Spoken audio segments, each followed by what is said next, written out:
Entenda uma das maiores heresias da Igreja Católica Romana, Corpus Christi, uma aberração mística e sincrética.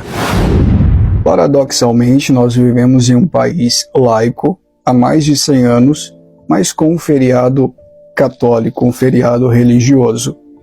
Isso pode parecer no mínimo estranho do ponto de vista de uma cosmovisão social, mas aqui é Brasil, é o país das possibilidades e das realidades contraditórias. Celebrado há exatos 60 dias após a Páscoa, Corpus Christi, em latim, Corpo de Cristo, é um dos mais caros dogmas da Igreja Católica Apostólica Romana, colocando assim num pacote maior de heresias e deturpações das Escrituras, com misticismo e sincretismo que se afunilaram principalmente em terras brasileiras. Fica nesse vídeo, porque até o final desse vídeo nós vamos explicar o que há por trás dessa tão grande celebração a nível nacional, que é chamado de Corpus Christi, ou Corpo de Cristo, na Igreja Católica Apostólica Romana. Era o século XIII. O Papa Urbano IV, na época cônego Tiago Pantaleão de Troyes, assediano do cabido diocesano de Liege, na Bélgica, recebeu o segredo de uma freira agostiniana chamada Juliana de Monte Cornilon, que possivelmente teve uma suposta visão de Cristo ordenando a Eucaristia, ou seja, a comer o seu corpo.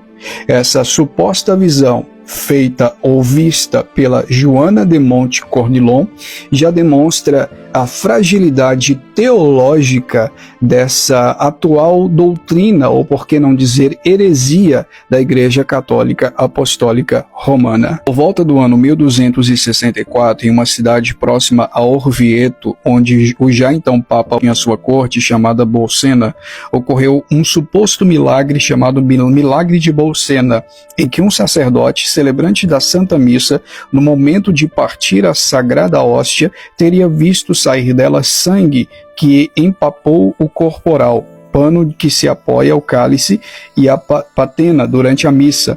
Absurdo, não é mesmo? A autenticidade dessas coisas ficam em descrédito quando eles, por unanimidade papal, não permitem uma investigação mais profunda do relato ou uma perícia científica, o que dificulta mais ainda a credibilidade no assunto.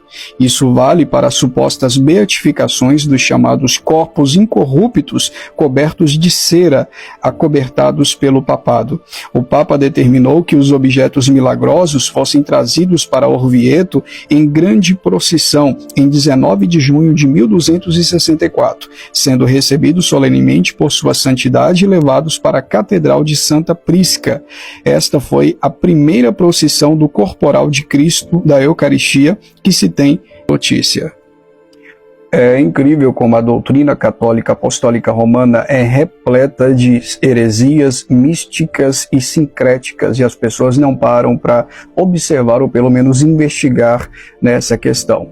A celebração do Corpus Christi foi instituído pelo Papa Urbano IV com a instituição da bula Transiturus em 8 de setembro de 1264, para ser celebrada na quinta-feira depois da oitava de Pentecostes.